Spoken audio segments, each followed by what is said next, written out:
Human trafficking in persons is modern-day slavery. Victims are forced, defrauded, or coerced into labor or sexual exploitation. It is estimated that trafficking generates around $32 billion annually. The majority of female victims are trafficked into the commercial sex industry.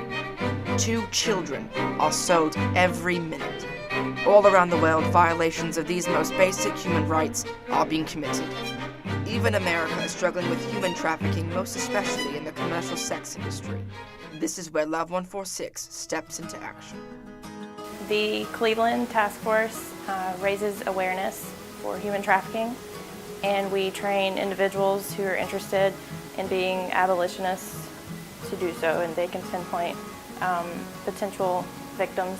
The task force right now, we are doing module training to be abolitionists, which basically teaches people about human trafficking and how to raise awareness and how to pinpoint a victim. I didn't know that slavery still existed today. I thought that was a thing of the past from, the slave trade from the war and stuff like that. It really broke my heart when I did learn about it, and that's what pushed me to keep going forward, learn more, and to raise awareness for people like me who had no clue. I heard about Love 146 3 years ago. I was working at a ministry in Texas, and I had just heard of human trafficking, and it was completely unbelievable to me. So I went on my own to do research, and the first ministry that I heard of was Love 146. And I just read into it, read the information, read the stories about these things that really happen to these innocent women and children being trafficked and abused and sold for sex, and it was unbelievable to me. And ever since then, I wanted to work with them. I plan on working with them in the future. I'm going to receive a master's in trauma counseling. Love 146 has a round home in the Philippines, and it's literally a home that's round for these children and women who've been trafficked and abused, and it's a home for them so that they never feel cornered, alone. But they're all apart. It's all unified. For the first time in a really long time, they feel like they don't feel threatened. So I would love to work with Love 146 and work in a round home like this.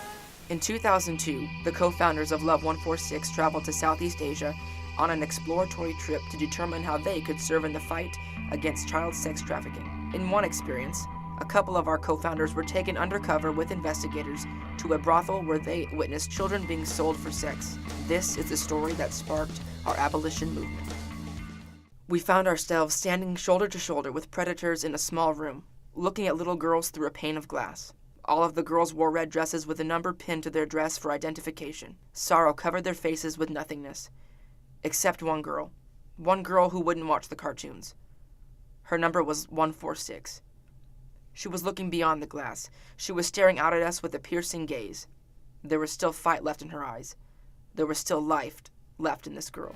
It is an immensely difficult problem when an immediate response cannot address an emergency. Sometime later, there was a raid on this brothel, and children were rescued. But the girl who wore number 146 was no longer there. We do not know what happened to her, but we will never forget her. She changed the course of all of our lives. Rob Morris, president and co-founder. We have taken her number so that we remember why this all started. We must tell her story. It is a number that was pinned to one girl, but that represents the millions enslaved. We wear her number with honor, with sorrow, and with a growing hope. Her story can be a different one for so many more.